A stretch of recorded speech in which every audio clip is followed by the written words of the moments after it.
What is up, my friends? You are very welcome along to Wednesday evening's Anfield Agenda News Roundup. There is lots for me to go through on this video. Of course, I'm going to be talking about contract updates and our targets for the summer. I do want to know your thoughts, so please do feel free to let me know in the comment section. Drop a like if you enjoyed the video, and of course, don't forget to hit that subscribe button. Want to let you guys know about two massive end of season shows we have coming up for you guys here at Anfield Agenda. On the last day of the season, Sunday, May 25th, I will be at the Hot Water Comedy Club at Blackstock Market in Liverpool for a massive last day of the season event featuring 20 screens around the venue showing the game, a live Anfield Agenda show that night, and lots of other interesting surprises throughout the day. If you can't make it for that one, don't worry, because on Wednesday, May the 28th, we have an even bigger show with myself, Connor, Chris, Jack and Steve all together for an Anfield Agenda reunion show featuring my first ever onstage interview for Mr. Chris Stonage and lots more fun on the night. You can get your tickets to both of those events with the QR code that you've seen on the screen or with the link in the description of this video. Right, let's get into it. Let's talk about River Plate, because I feel like we haven't spoken about an Argentinian side signing for a while. So let's talk about Liverpool being interested in River Plate star Franco Mastantuono. Now again, excuse my pronunciation there. It's Mastantuono. So Mastantuono. It's closely been monitored by Liverpool ahead of a possible move in this June's transfer window, is a report today posted by Anfield Sector, crediting, I believe, an Argentinian source. So once again, River Plate star Franco Mastantuono linked with a move to the Reds, and keep an eye on this one for the June transfer window.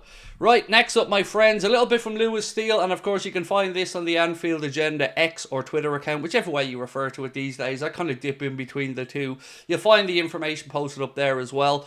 Lewis Steele has said Mohamed Salah is set to skip Egypt's June international camp to fully focus on resting his body after a long and difficult campaign with the Reds. Hopefully, this is because he's about to sign a new Liverpool deal and he wants to make sure that he's in tip-top physical condition ahead of next season, where hopefully the start of that Premier League title defence will begin. Now, there are lots of bits and pieces over the last day or two. Fabrizio Romano was an example, saying Liverpool remain confident that both Mohamed Salah and Virgil van Dijk will stay and sign new deals.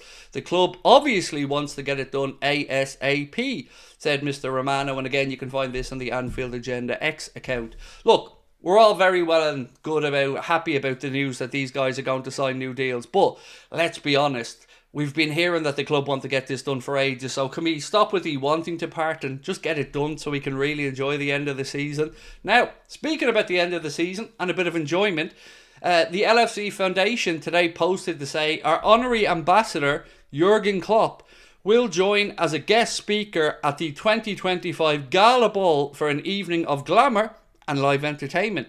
Find out more, they say, with the link. So if you want to go, get your tickets, go to the LFC Gala Ball and see Jurgen Norbert Klopp there. Well, you know what to do. And again, all raising money for the LFC Foundation for good charitable causes. Next up, Tyler Dibley. Right, let's get into this one, because once upon a time, only a couple of months ago, his price tag, according to Southampton, for any interested sides was £100 million. Now, though, they're saying because they're relegated down to the Championship, which, let's be honest, was always going to happen, now they would take deals at about £60 million. Now, for me, still too much money for somebody who, well, is in the early stages of his career, and I get you always pay a little bit extra for the homegrown players, but £60 million? Let's wait and see if any Premier League clubs take the leap of faith there. Let me know what you guys think on that one, by the way. 60 million, is it worth it for Tyler Dibley? Obviously an undoubted talent, but 60 million? Let me know. Ibrahim Konate. We brought you guys the news the other day that there's kind of no middle ground at the minute. The club have him on 80 grand, he wants 200 grand, and as of yet, we haven't found the breakthrough. But the Daily Express say Konate's contract situation at Liverpool is set to expire in June 2026, and the club has yet to make any progress in negotiations. Konate wants his elevated status in the team to be reflected in any new deal. And speaking about this on the channel, engaging your thoughts on it, it seems most people agree he deserves a big pay bump from 80 grand. most of the chat settled on around 140, 150 grand, and that's kind of where I'm at as well with this one.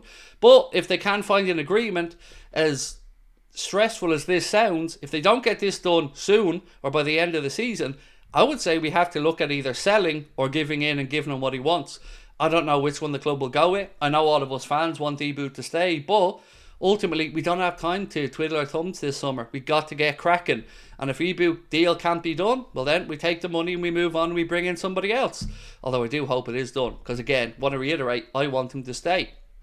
A bit of breaking news coming out of Spain, and again, these are just fan accounts and stuff and other journalists, not directly from the club, but they say Real Madrid want to make Xabi Alonso their new head coach to replace Carlo Ancelotti from next season. They go on to say it's almost impossible now for Ancelotti to stay at Real Madrid. And look, this is one of those things that won't surprise anybody. We always thought that Alonso would end up taking the move to Madrid after Ancelotti. If I'm an Arsenal fan looking at this, I'm thinking, are they going to come in for Zubamendi? Because honestly, if they do and Alonso's there, I can't see Zubamendi coming near the Premier League for Arsenal, Liverpool or anybody else. I can see him going and playing for his idol there in Xabi Alonso. So let me know your thoughts on that one. And while we're sticking with Arsenal and another player that both of our clubs have been linked with, this piece here from Transfer News Live said that Arsenal are preparing an offer worth €30 million, or about £25 million, for Real Madrid midfielder Arda Güler, who is not happy with his limited game time. Now, that would be an absolute bargain. I mean, them getting Odegaard out of Real Madrid was one thing, but if they can get Arda Güler for about £25 million, Liverpool should be absolutely all over that. A player like Arda Güler available for that little, if he is, it would be stupidity not to be having a look at it. Now, I know himself and Dom have had a bit of a fallout, but look, let's be honest, these things happen. They're all professionals. They can move past it. But if they could get that deal done at that price, what a player for a very, very reasonable fee. Now, the last thing I have for you guys today is probably, I hope, the reason you clicked on the video, and that is Lewis Steele reporting that Hugo EKITIKE, or however else you pronounce his name, and I can never get it right. It's a simple one. I should be able to get it right. But then again, I am an idiot, so... Right, so Hugo is the name that pops up most with Lewis Steele when he's speaking to people around a potential striker move in the summer. And he's not the first journalist to say this, so I think that is where Liverpool's interest lies in the striker market. We've mentioned the fact that Matheus Cunha would like to come and play for Liverpool. We know his release clause.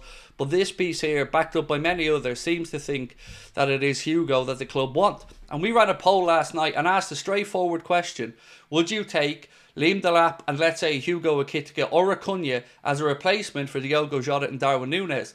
And overwhelmingly, people said yes, and I would as well. If you got rid of Jota and Darwin, brought in the money and used similar money to bring in Hugo and let's say Delap, or Cunha and Delap, or Šeško and Delap, I think that's a win. I think that's an upgrade, and I think it's certainly a refresh of the attack, which will give us more robust players. So for me, I think Liverpool should be looking at this deal. I'm going to be honest and say I'm not the one to scout and say that Hugo is the guy, but many other people who are far more qualified than me see a lot of talent in him.